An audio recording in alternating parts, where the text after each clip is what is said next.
Dans cette vidéo, je vais te montrer étape par étape comment créer une offre incroyable en SMMA. Et par incroyable, je veux dire que tes prospects se sentiront bêtes de te dire non. Car tu as déjà peut-être essayé d'envoyer des DM Insta ou d'envoyer des emails sans réponse. Et tu te dis que la méthode marche pas, mais en fait, souvent le problème, c'est ton offre. Et c'est exactement ce dont je vais te parler dans cette vidéo. Je vais pas te donner une offre à copier-coller comme font la plupart des formateurs. Je vais te montrer la structure exacte que j'ai utilisée à mes débuts qui m'a permis d'obtenir plus de 40 clients dans mon agence. Je peux t'assurer que si tu suis la méthode que je vais présenter dans cette vidéo, tu seras déjà devant 99% de ta niche. Alors sans plus tarder, on y va. Déjà, avant toute chose, je t'invite à noter sur une feuille ce que tu vends et à qui tu le vends. Par exemple, je vends du Facebook Ads aux marques e-commerce parce que c'est souvent à quoi ressemble une offre que propose un débutant. Ensuite, on va créer ensemble ta nouvelle offre pour que tu puisses comparer les deux à la fin de cette vidéo. Mais avant d'expliquer les différentes étapes, il faut que tu comprennes les principes de base d'une bonne offre. Parce que comme tout, sans de bonnes fondations, ton offre va être totalement bancale. Premièrement, ça paraît vraiment tout bête, mais le principe d'une bonne offre, c'est de résoudre un problème. Dans notre cas, c'est d'aider une entreprise à avoir plus de leads, d'appels ou simplement de faire plus de ventes. Ton offre, c'est le pont qui va permettre à ton prospect de passer de sa situation actuelle à sa situation désirée. Enfin, c'est plutôt en réalité la manière dont il va percevoir la valeur que tu peux lui apporter pour l'aider à atteindre cette situation désirée. Pour t'aider à mieux comprendre le concept, voici une petite équation qui résume parfaitement le rôle de l'offre. La première chose, c'est que ton offre doit permettre à ton prospect d'obtenir un résultat important pour lui. Par exemple, augmenter son chiffre d'affaires de 20% ou réserver 40 appels.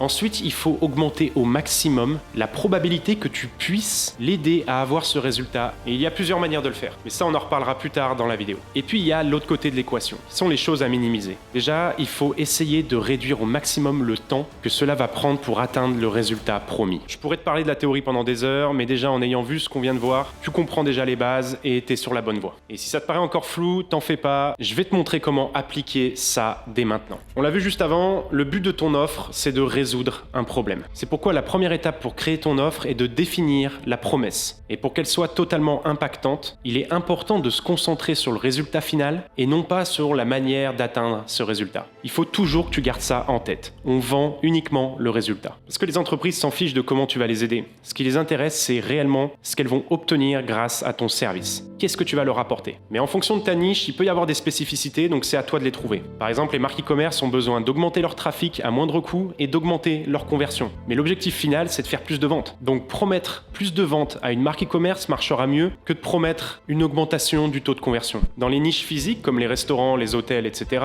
ce qui est intéressant pour eux, c'est les leads. Mais aujourd'hui, promettre des leads, tout le monde le fait. Et donc, tu es dans l'océan rouge. Par contre, on peut aller plus loin. Prenons l'exemple d'une salle de sport. En soi, la salle de sport, elle veut pas de leads, elle veut pas de prospects. Elles veulent des gens qui viennent faire leur séance de sport dans la salle de sport. Ou encore mieux, elles veulent des adhérents qui restent abonnés sur des périodes longues, plus d'1 an. Et par exemple ici, c'est sur ça que tu vas baser ta promesse. Ensuite, l'enjeu, c'est de trouver un résultat qui va donner envie à ta niche, tout en restant bien évidemment réaliste. Encore une fois, plus tu vas connaître ta niche, plus tu vas trouver une promesse qui va taper dans l'œil de ta niche. Parce que chaque niche a un jargon différent, chaque niche a des attentes différentes. Et dans chaque niche, les concurrents font déjà peut-être différentes promesses, plus ou moins réalistes. Essaye ces différentes promesses, trouve la tienne. Une fois que tu as trouvé ta promesse, je t'invite à écrire sur une feuille « Je promets X ». Par exemple, pour une salle de sport, ça peut être « Je promets 30 adhérents ». Pour le e-commerce, ça peut être « Je promets 20% de chiffre d'affaires en plus ». Je t'invite à pas copier ces promesses, mais à créer ta propre promesse. C'est ce qui va te permettre de pouvoir te démarquer de tes concurrents, ne pas être noyé dans la masse et émerger beaucoup plus rapidement. Passons maintenant à la deuxième étape. Celle-ci va être assez rapide parce qu'elle est directement liée à cette première étape de la promesse qu'on vient de définir ensemble. L'objectif ici, c'est de définir en combien de temps ton prospect va obtenir les résultats que tu viens de promettre. C'est une étape qui est assez simple, mais qui est primordiale. Parce que ton prospect va pouvoir visualiser précisément sur quelle échelle de temps il va obtenir ces résultats. Ce que je te conseille de faire, c'est toujours partir sur une base de 30 jours. Parce que c'est assez proche pour donner envie à tes prospects,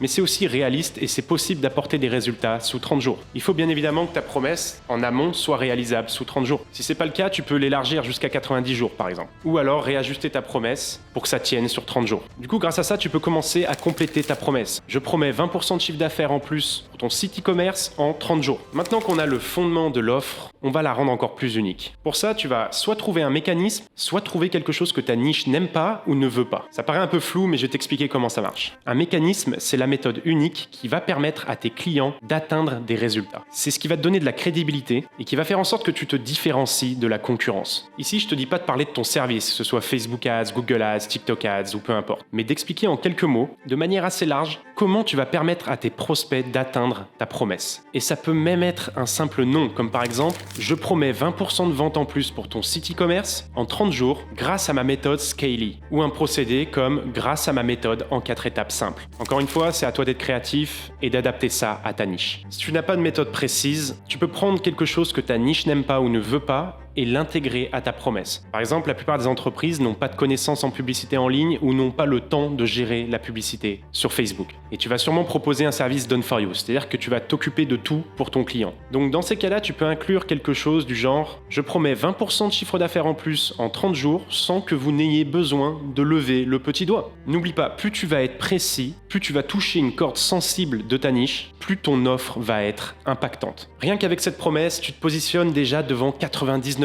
des débutants qui n'ont même pas de promesse, même pas d'offre. Mais pour aller encore plus loin et booster tes chances d'obtenir des clients, tu peux introduire dans ton offre le concept de garantie. T'es pas obligé, mais je te conseille fortement d'utiliser le concept de garantie. C'est vraiment la cerise sur le gâteau. C'est ce qui va rendre ton offre irrésistible aux yeux des prospects. Parce qu'aujourd'hui, les entreprises reçoivent des centaines de propositions de réalisation de services. Donc proposer une garantie va te permettre d'augmenter la confiance de ton prospect. En plus, si tu débutes totalement et que tu n'as jamais eu un seul client, tu n'as sûrement aucun témoignage ni aucune étude de cas. Donc ça permet d'inverser le risque et de rassurer ton prospect. Avec les garanties, on peut être totalement créatif, mais je te conseille de rester simple. Le plus commun et le plus efficace, c'est de proposer un remboursement si tu n'atteins pas le résultat à la fin de la deadline. Mais tu peux aller encore plus loin et par exemple proposer de travailler un mois supplémentaire gratuitement si tu n'atteins pas le résultat escompté. Et si tu es vraiment motivé à obtenir tes premiers clients, tu peux travailler à la performance par exemple. Ça veut simplement dire que tu vas être payé à la fin du mois en fonction des performances, en fonction du chiffre d'affaires, en fonction du nombre de prospects que tu as apporté à ton client. C'est à toi de voir en fonction de tes préférences. Si tu n'as pas envie de te prendre la tête, je te conseille simplement de proposer un remboursement si le résultat n'est pas atteint. Une fois que tu as établi cette garantie, tu vas l'ajouter à ta promesse. Et ça va donner quelque chose du style « Je promets 20% de chiffre d'affaires en plus pour ton site e-commerce en 30 jours grâce à un système en 3 étapes. Sinon, je vous rembourse. » Tout simplement. Bien sûr, il faut que ta promesse soit réalisable, sinon tu vas devoir rembourser tes clients à chaque fois. Mais plus tu vas avoir de clients, plus tu vas pouvoir roder ton processus, ta méthode unique, et plus tu vas facilement obtenir des résultats pour tes clients. Avec du temps, avec de la motivation, je te garantis que tu peux largement fournir des résultats à n'importe quel client dans ta niche. L'avantage de travailler dans une niche, c'est qu'une fois que tu as ton process, tu peux le répliquer sur tous les clients de ta niche. Maintenant que tu es arrivé à la fin de ce processus, que tu as suivi toutes ces étapes, je te garantis que tu as une offre irrésistible. Cette offre-là, tu peux désormais la proposer à tes prospects. Rien qu'avec ça, tu peux te différencier de la masse. J'aurais pu en parler pendant des heures, mais je te promets que juste avec ça, tu peux réellement booster tes ventes. En résumé, tu dois avoir une promesse qui est attirante, mais atteignable. Tu as une échelle de temps sur laquelle ton prospect peut s'attendre à obtenir des résultats. Tu as un mécanisme unique qui fait que tu vas te différencier de tous les concurrents et qui va aussi te donner de la crédibilité. Et puis une garantie pour rassurer le prospect et inverser le risque. Maintenant, je te laisse comparer ta nouvelle offre avec celle que tu avais au début de cette vidéo. Imagine qu'une personne reçoive ta première offre et la deuxième. Laquelle il va choisir? Évidemment, il va prendre la deuxième.